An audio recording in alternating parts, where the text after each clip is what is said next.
Who was it again that finally took over? CW, to the best of my knowledge. Ah, the Limp Peacock fell into the role. Well, I might want to go back there at some point, so I'm not going to endorse that particular phrase. Well, that's just between you, him, me, and the lamppost. I wouldn't say anything.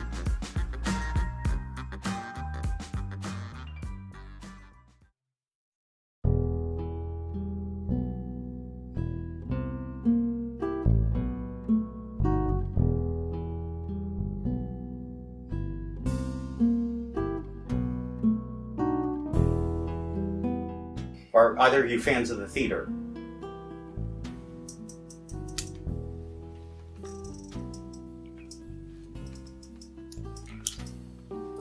Do you mean the stage? Yes. Or the cinema? Stage.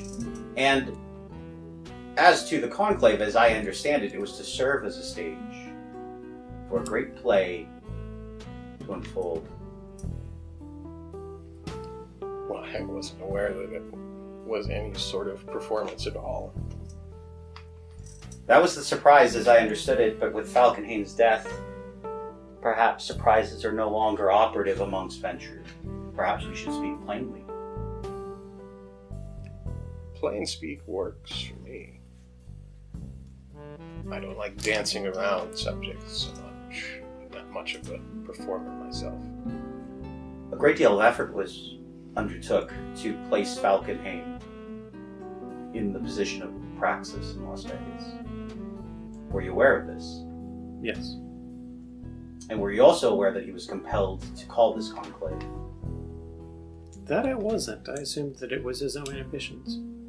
Indeed, Prince Falkenhayn considered the Sabbat and fighting it the highest priority of the domain. This conclave was a great distraction. As I'm sure warriors such as yourself, Mr. Pratt, are likely in agreement with Prince Falkenhayn. It was definitely surprising to see his focus shift from something I know he's been highly invested in for a great long while. Well, when Lucinde calls, the prince must answer.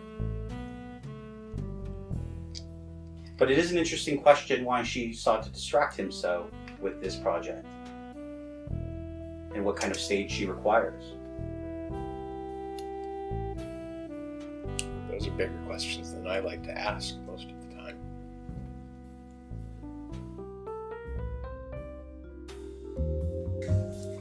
Lord Iago, may I ask you a question? Of course.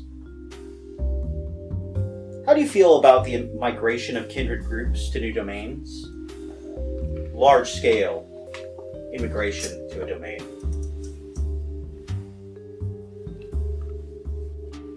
I'm of two minds about this. In a general sense, migration is a good thing. It promotes trade, and if there is a prince that is failing in his duties, then migration can serve as it relieves the pressure on our domain. They find greener pastures. But at the same time,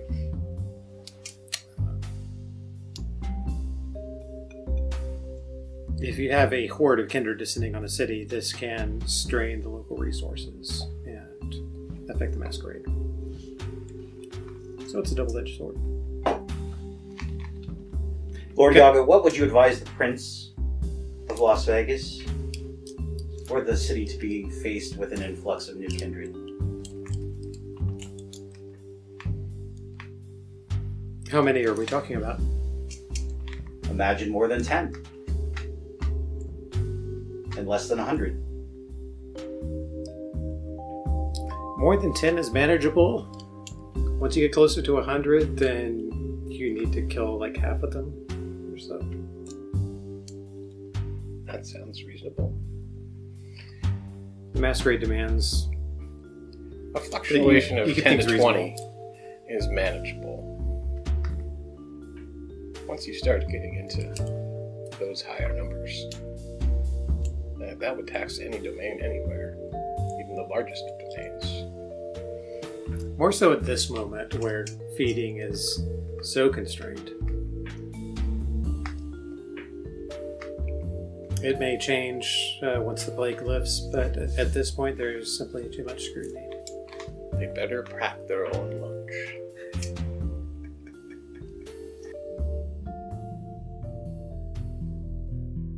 Gentlemen, I have one final question for you for this evening. Who do you believe the most dangerous kindred of the Las Vegas domain is at this moment? This need not mean intentionally dangerous.